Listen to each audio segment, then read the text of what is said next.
دیکھیے دو چین کے بڑے امپورٹنٹ دورے تھے. اللہ کا کرم ہے کہ ہمارے ملک کو بھی عزت ملی اور پاکستان کے لیے انشاءاللہ وقت ثابت کرے گا. بڑے زبردست ہم نے دونوں جگہ بات چیت کی, خاص طور پہ چین پہ. جو روس میں ہم نے جانا تھا, اس لیے ہم نے جانا تھا کہ ہم نے 20 لاکھ ٹن ایاک نعبد و ایاک نستعین. میرے پاکستانیوں, میں آپ کے سامنے آج حاضر اس لیے ہوا ہوں کہ دنیا میں بڑی تیزی سے صورتحال بدل رہی ہے اور اس کے پاکستان کے اوپر اثرات ہیں. لیکن سب سے پہلے میں شروع کرنا چاہتا ہوں پاکستان کی فارن پالیسی سے. میں نے 2 دورے کیے, ایک چائنا کا اور ابھی رشیا کا, روس کا.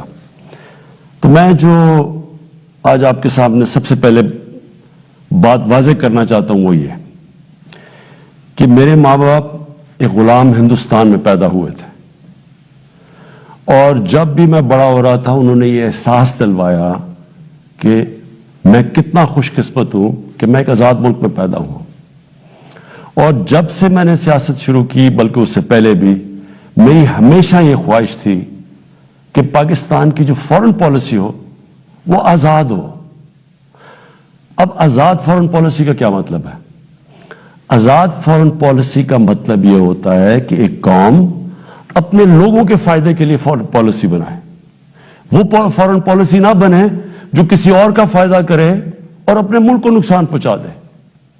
اور میں آپ کو اس غلط فارن پالیسی کی مثال دینا چاہتا ہوں کہ جو ہم نے امریکہ کے ساتھ اس کی وار آن ٹیرر میں جب حصہ لیا تو میں شروع سے کہتا گیا, میری پارلیمنٹ میں تقریریں ہیں کہ ہماری اس جنگ سے کوئی تعلق نہیں تھا, کوئی پاکستانی ملوث نہیں تھا. 9/11 میں ہمارا کوئی اس سے لینا دینا نہیں تھا. تو میں تب سے کہتا گیا کہ ہمیں اس میں شرکت نہیں کرنی چاہیے. ہم نے پہلے امریکہ کے ساتھ کی جنگ میں شرکت کی, سوویت یونین کے خلاف جب وہ افغانستان میں جہاد میں شرکت کی, اور پھر 10 سال کے بعد جب پھر شرکت کی 9/11 کے بعد امریکہ کے ساتھ اس کی جنگ میں. تو جب ہم تب شرکت کر رہے تھے کہ جہاد تھی کہ افغانستان میں کوئی فورن آکوپیشن ہوئی تو اس کے خلاف جہاد ہے, لیکن اب جب امریکہ افغانستان میں آ گیا تو اس کے خلاف دہشت گردی تھی. اس پالیسی کے میں شروع سے خلاف تھا اور بدقسمتی سے یہ فارن پالیسی پاکستانیوں کے فائدے کے لیے نہیں کی گئی. اس کی وجہ سے 80,000 پاکستانیوں کی شہادتیں ہوئی, ہمارے 35 لاکھ لوگوں کی نقل مکانی ہوئی, قبائلی علاقہ تباہ ہوا, ہمیں $150 ارب سے زیادہ ملک کو نقصان ہوا. لیکن جو اس کی سب سے شرمناک بات کیا تھی کہ دنیا کی تاریخ میں پہلی دفعہ ایک ملک کسی کی حمایت میں جنگ لڑ رہا ہے اور وہ ملک اسی ملک کے اوپر بمباری کر رہا ہے. ہمارے ملک میں 400 سے زیادہ ڈرون اٹیکس کیے گئے ہمارے دوست کہ جس کے لیے ہم جنگ لڑ رہے تھے. اس سے بھی زیادہ شرمناک چیز کیا ہے کہ ملٹری ڈکٹیٹرز تو ہمیشہ تاریخ ہے پاکستان کی کہ وہ ہمیشہ چاہتے ہیں کہ دنیا ان کو ایکسیپٹ کرے, ان کو مانے, ان کو لیجیٹمائز کرے, اور وہ ہمیشہ آسان ہوتے ہیں سپر پاورز کے لیے استعمال کرنا. لیکن جنرل مشرف کے دور میں تو صرف 10 ڈرون اٹیکس ہوئے. لیکن جو 2 ڈیموکریٹک لیڈرز آئے, آصف زرداری اور نواز شریف, 10 سال, ان کے 10 سال میں 400 ڈرون اٹیکس ہوئے. اب میں سوال یہ ہے, اور میں پھر سے واپس آتا ہوں کہ آزاد فارن پالیسی کیا ہوتی ہے. آزاد فارن پالیسی تو یہ ہونی چاہیے تھی کہ یہ تو ڈیموکریٹک لیڈرز کو امریکہ کو کہنا چاہیے تھا کہ ہمارے جب آپ بمباری کر رہے ہیں, ہمارے لوگ مار رہے ہیں, اس میں عورتیں بچے مار رہے ہیں, بے قصور لوگ مار رہے ہیں, تو کیا 2 ڈیموکریٹک لیڈرز کو سٹینڈ نہیں لینا چاہیے تھا اس کے اوپر؟ ایک سٹیٹمنٹ نہیں دی دونوں نے, بلکہ آصف زرداری نے اس کو ایک باب وڈورڈ جو بہت بڑا صحافی ہے امریکہ کا, وہ اپنی کتاب میں لکھتا ہے کہ اس نے آصف زرداری نے امریکہ کے آرمی چیف کو کہا کہ کولیٹرل ڈیمیج سے مجھے کوئی فرق نہیں پڑتا جو ڈرون اٹیک سے جو بے قصور لوگ مرتے ہیں. اور یہ کیوں ہے؟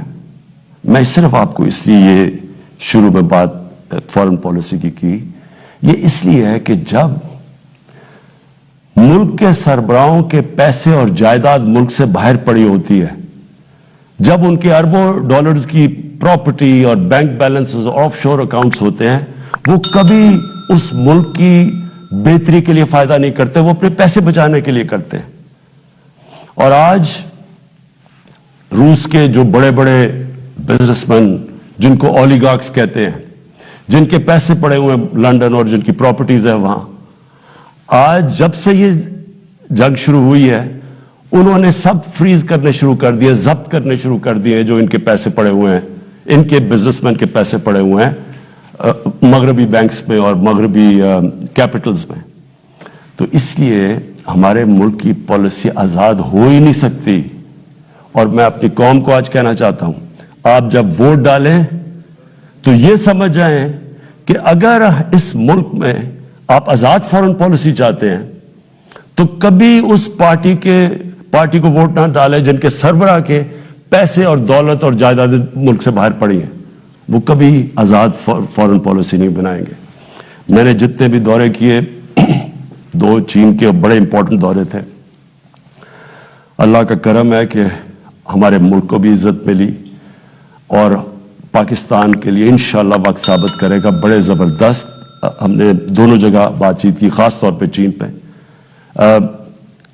جو روس میں ہم نے جانا تھا، اس لیے ہم نے جانا تھا کہ ہم نے 20 لاکھ ٹن گندم امپورٹ کرنی ہے روس سے. اور دوسری چیز، جو روس ایک ایسا ملک ہے جس میں میرے خیال میں دنیا کی 30% گیس ہے.